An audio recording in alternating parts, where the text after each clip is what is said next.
People believe that once, oh, we have a caller. Okay, can we hear?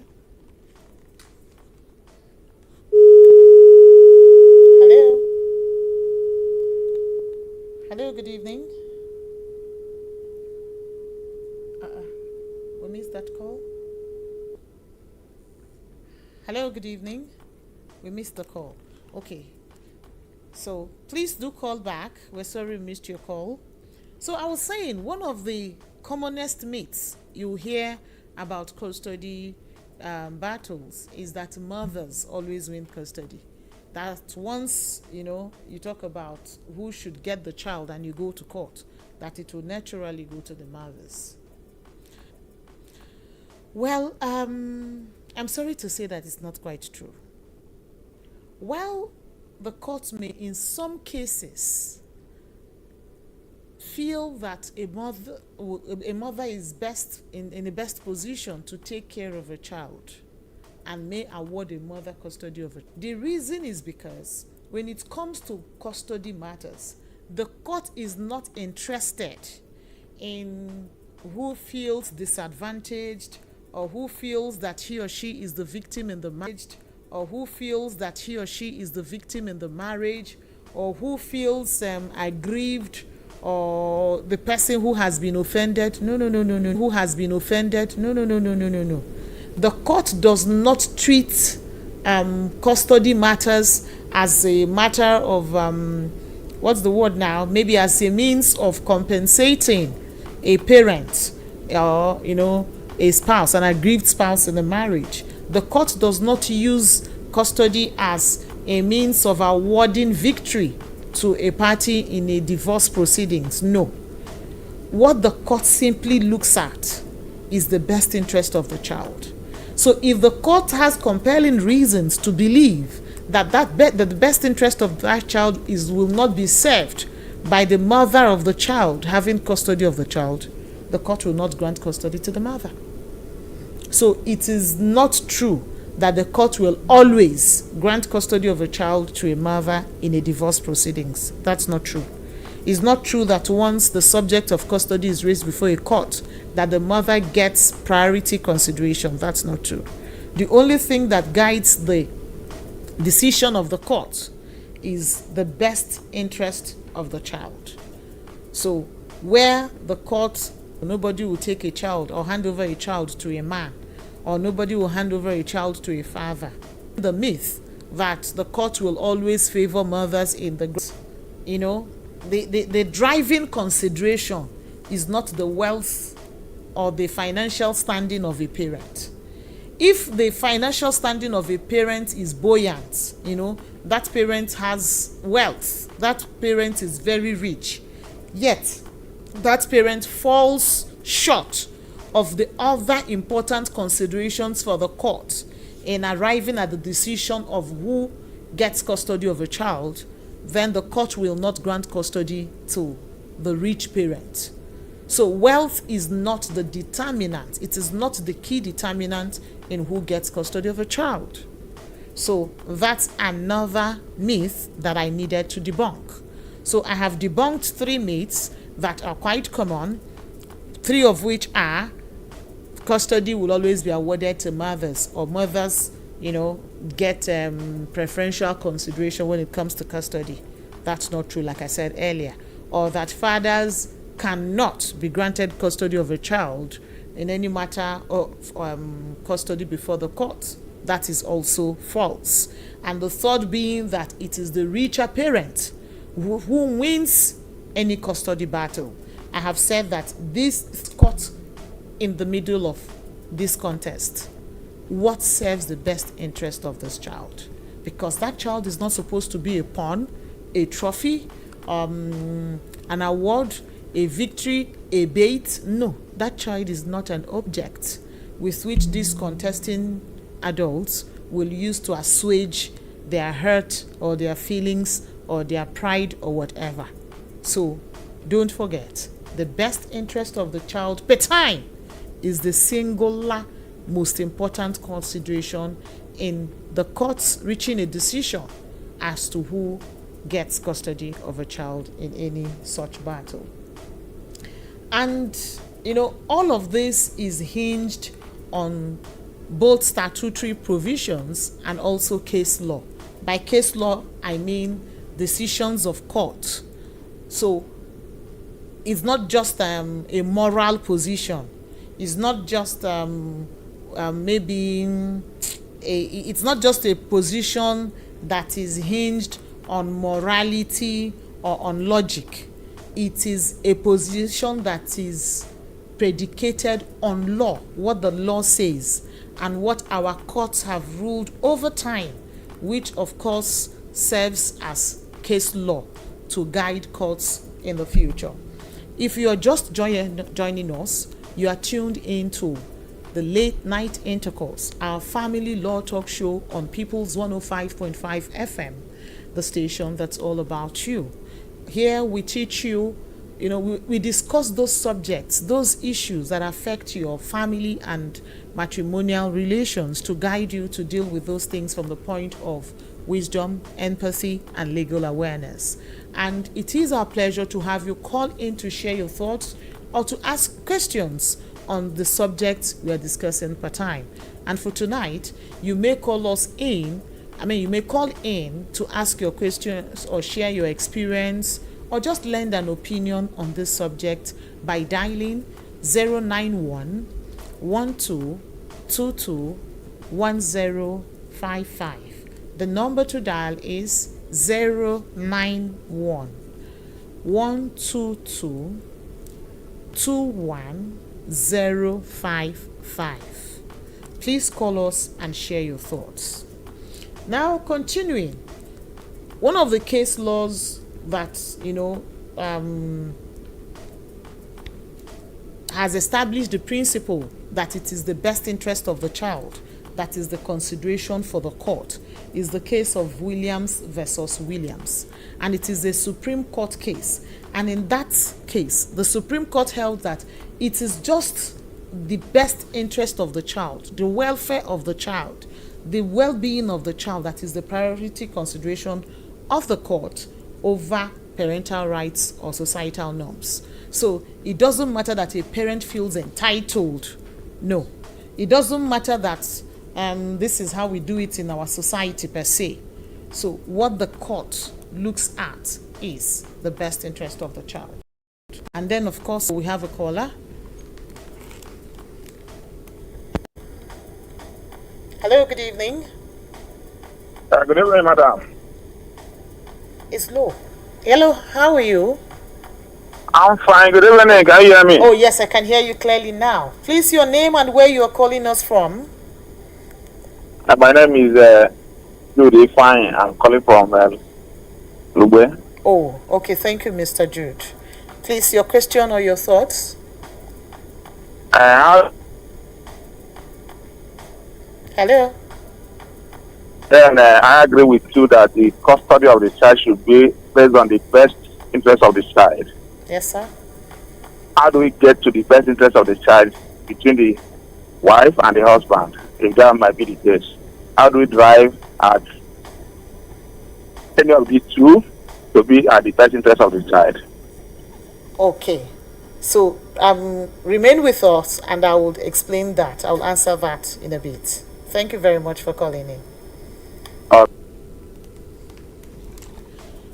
Okay, so Mr. Jude's question is, since the priority consideration, the consideration in fact as to who gets custody of a child is the best interest of the child, how does the court come to that determination? That's what he's asking. He's saying, how can the court determine what is in the best interest of the child? And that is easy. The court makes that determination considering a number of factors. So there is no isolated factor that the court considers. The court looks at a number of things to arrive at that decision. And some of the things the court will look at is, the court may look at the age and the gender of the child.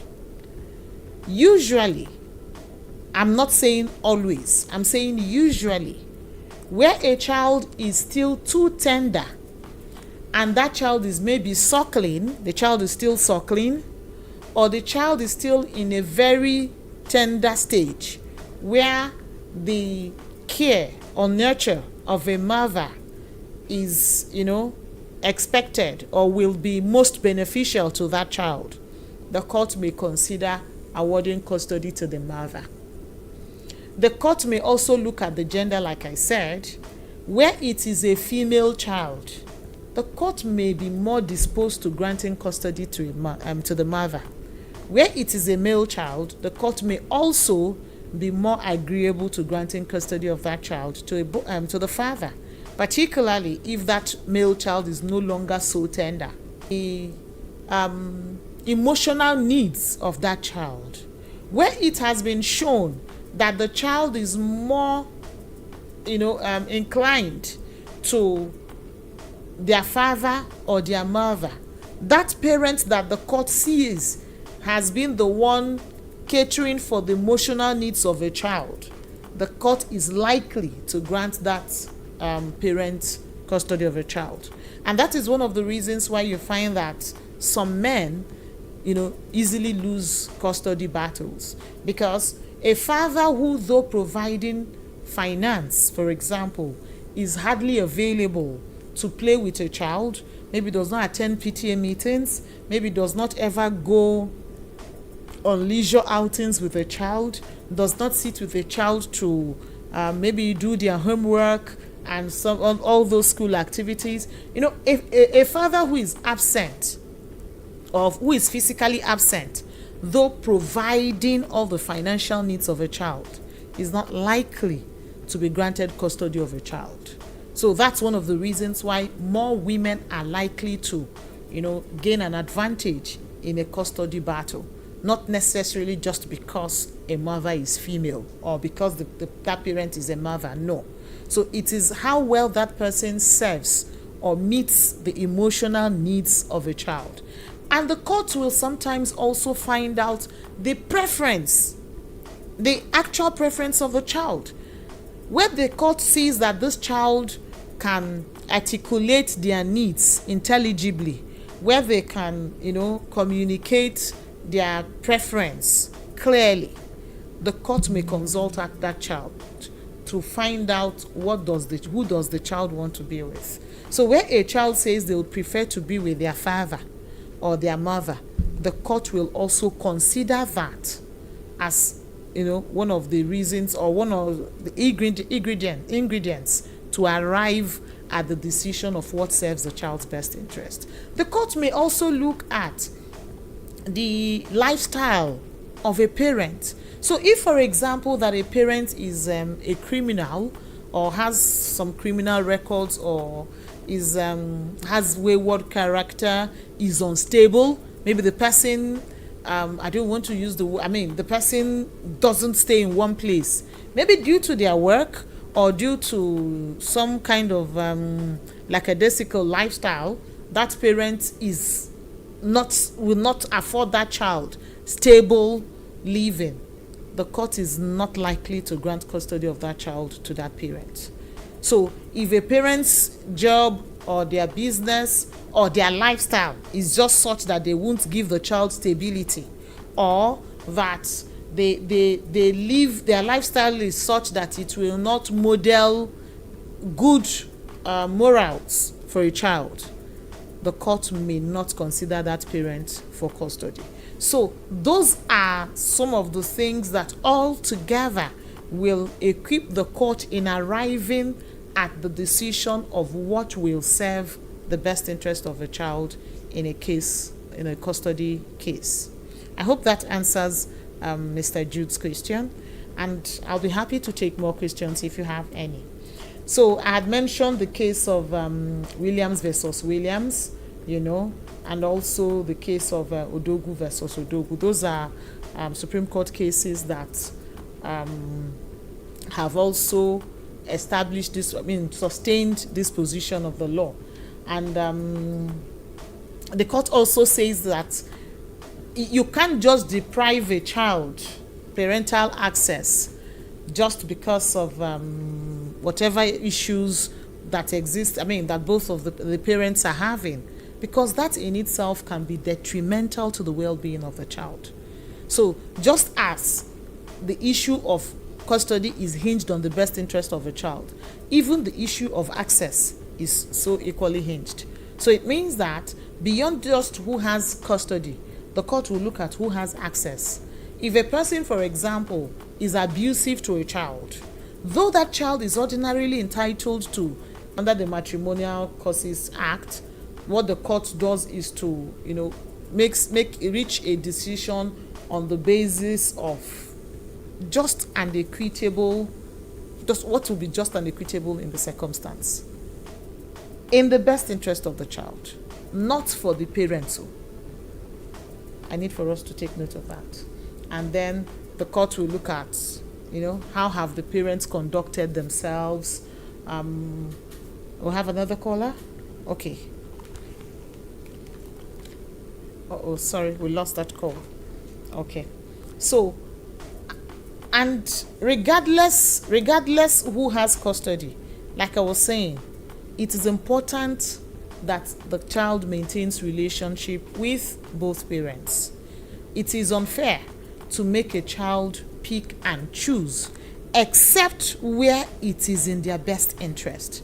Another caller on the line. Sorry. Hello, good evening. Hello, good evening. Oh, we lost that call again. The number to call if you have a question or you want to share some thoughts is 091 1222 1055. And if you're not already following us, please endeavor to follow us. Okay, we have another caller. Hello, good evening. Good evening, my sister. Yes, sir, good They abandoned it totally.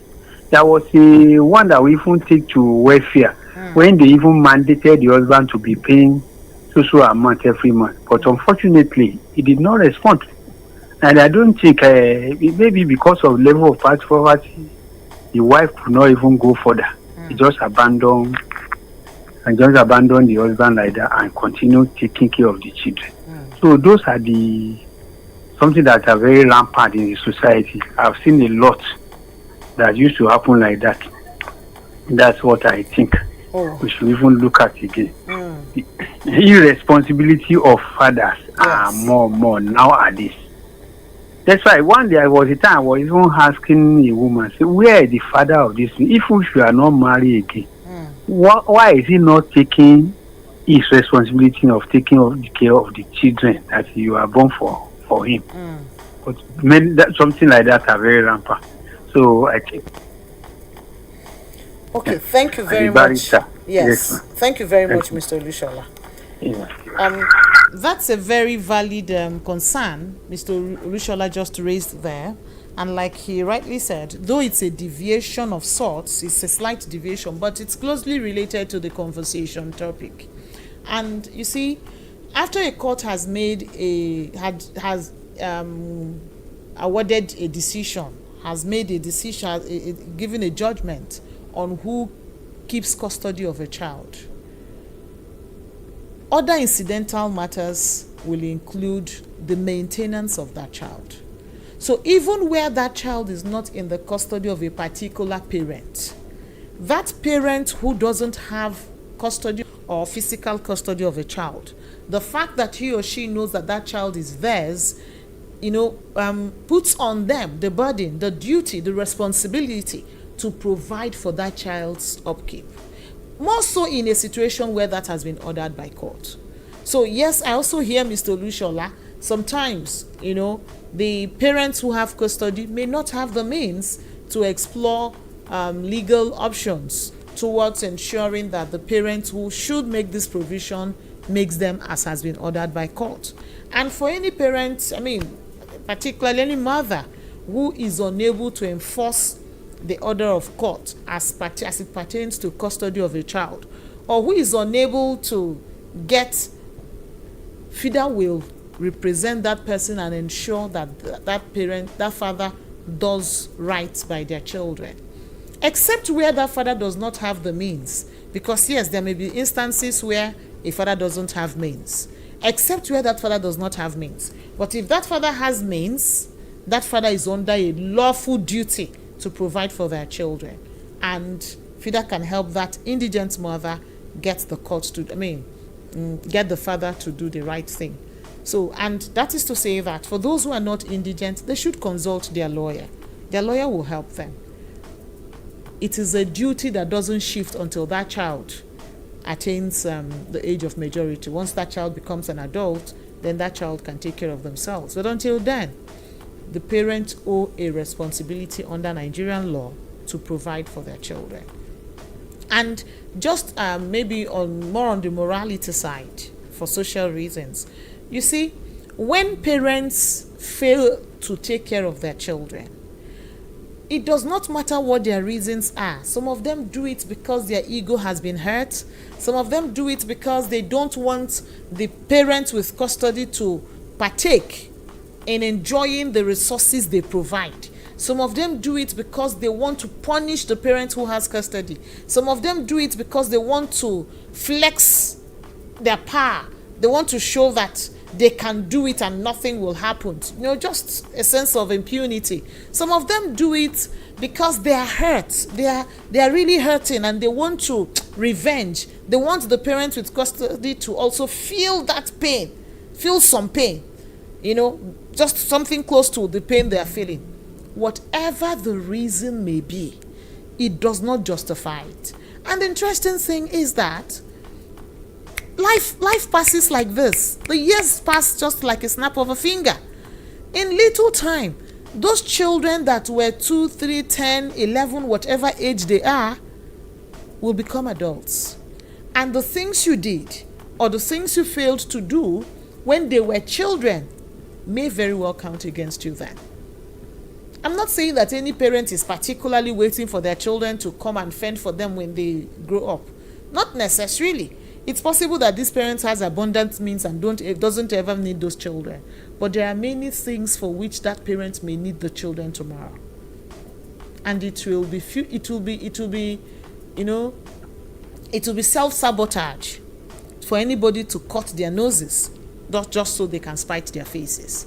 Because that's exactly what any parent does when they deprive their children care and upkeep just because the children are not in their custody. So, but like I said, that's speaking from the moral point of things. And then I've made the point about, the best interest of the child being the consideration for who gets custody of a child and how access to a child is also managed. So, though a parent gets custody, the court can award access rights to the other parent because other factors may also affect how custody of a child is decided. Most marriages are marriages under native law and custom, including Sharia marriages. And where that is the case, then native law and custom may apply. But I need to also post a caveat, so to speak. Whether it is native law and custom or otherwise, if it is going to occasion harm to the best interest of that child, that matter can still receive the attention of the courts and will be decided statutorily. If it will harm that child, if it will harm the rights, the best interest, the welfare, the well-being of that child, if it will hamper the child's wholesome development. But otherwise, there are instances where native law and custom may prevail. And I've said where that marriage is a marriage under native law and custom or a Sharia marriage, the principles for custody may vary slightly. And what would usually, obtain is that when it comes to marriage under native law and custom, and they need to decide custody of a child, usually they will start looking at things like gender roles. I had said that consideration for maybe female children being with their mother and male children being with their father. They will look at things like lineage. We know that in Africa, or will I say in most Nigerian communities, we are patriarchal. The we are patrilineal. That's what I wanted to say. Forgive me. So it means that children belong in any religion or any denomination, but fathers, the child would usually be expected to toe the path of the religion of the father under native law and custom. So those are some of the things that may impact the decision of the court where the matter is being heard under native law and custom. So, like I said, the things that affect it will include the fact that patriarchy holds sway in our traditional societies, in our communities. Our traditions believe in children belonging to the family of the man. We are patrilineal in most communities in Africa, so it affects it. And then the age of the child and the gender of the child will also be a factor. So when children are still very tender, generally even under native law and custom, because that child needs to be nurtured by their mother, because the child may still be suckling, the children are usually with their mothers, or custody is usually granted to their mothers. So, and then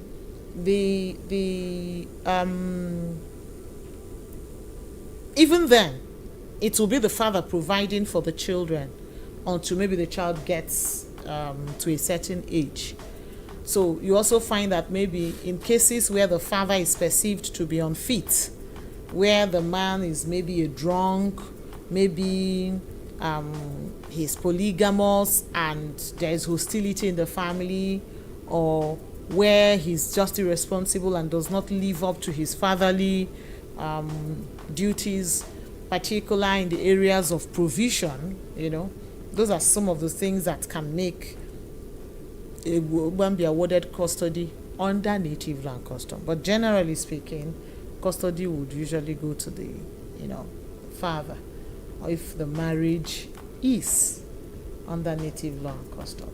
And then under native law and custom, there is also recognition for extended family. So ordinarily, once a mother and a father are alive, able and willing to cater for their children, those children should be awarded, custody of those children should be awarded to either of them. But you will find that under native law and custom, even where the man is unable to, actively cater for the child, maybe because he's busy, his schedule will not permit, or he just doesn't have the required set skills to nurture a child, they may consider his mother, they may consider his sister. So under native law and custom, there is permission for consideration of extended family members. That is not to say that can never happen under the law, under statute, under the act. It can happen, but it will only happen then if that is what will serve the best interest of the child, where both parents are delinquents, where they are, where either of them cannot take care of the child. In fact, the court can even award custody of that child to even a person who is not related to them, to a neutral third party who has no relationship at all to the family. The court can do that. But I'm saying that if that custody decision will be reached under native law and custom, the court may, even where the mother is able to take care of the child, the court may grant custody of that child to the father's mother or to the father's sister. So that is why it is important for people to be careful or pay attention to the kind of marriage they contract. What kind of marriage do you have? Is your marriage under the law? Is it matrimonial? Is it statutory? Is it marriage under the act? Or is it marriage under native law and custom? Because beyond just the fact of that union, it guides, it dictates, it regulates other matters that affect the both of you in that marriage. So it is not just the marriage alone that it will regulate. The kind of marriage you have will regulate. It regulates a lot of things, including matters of inheritance, matters of custody, and the rest of them. So it is important that you pay attention to the kind of marriage you contract, because of how it can also impact on other matters. And then I had mentioned Sharia law as part of native law and custom. And the interesting thing, and honestly I think it's beautiful, is that under Sharia law, the principles of custody of a child are so the parameters for custody is clearer. It's more clearly framed, such that almost everybody knows who should get custody of a child. Not that there are never any contests, but it will not occur as frequently as what you have in other places where the laws are not codified under native law and custom. You understand what I mean? So because of that, under Sharia law, you know that when children are under 7 years, they are in the care of their mother.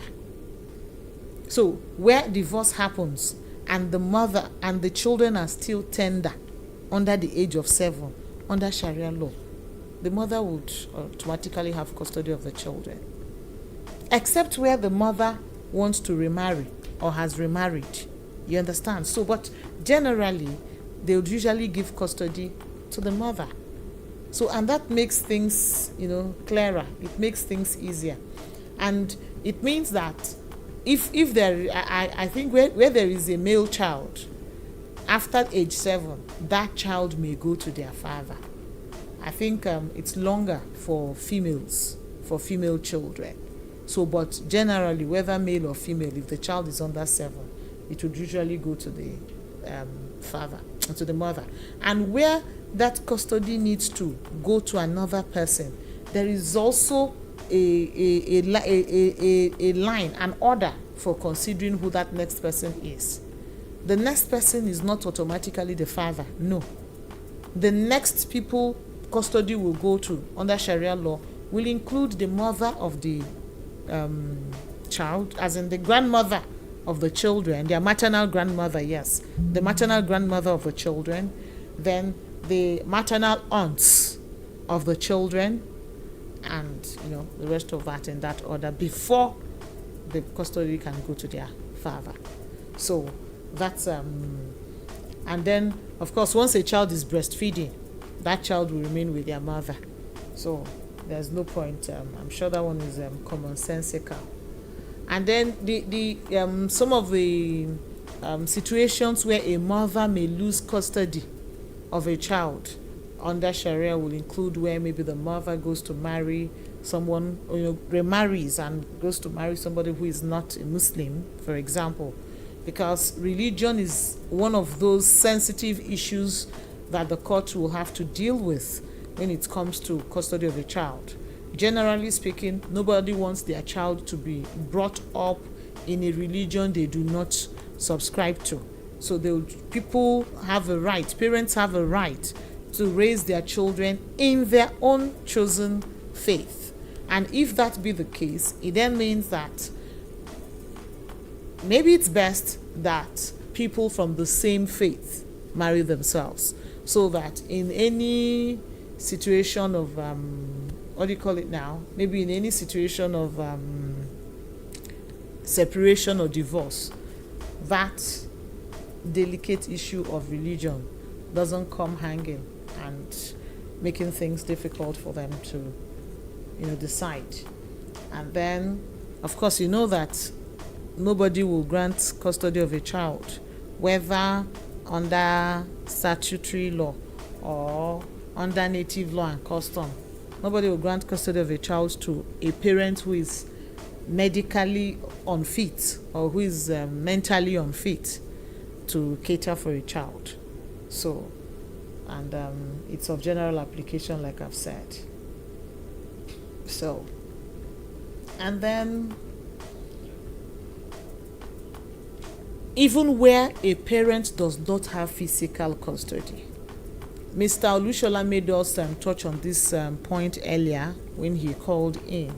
So, but it's important to reiterate that even where a parent does not have physical custody of the child, that parent may have other obligations that may be ordered by court. And even where the matter is not settled before a court, because custody of a child and access to a child are some of the things that parties can amicably resolve by themselves, even if they cannot resolve the subject of the dissolution of their marriage.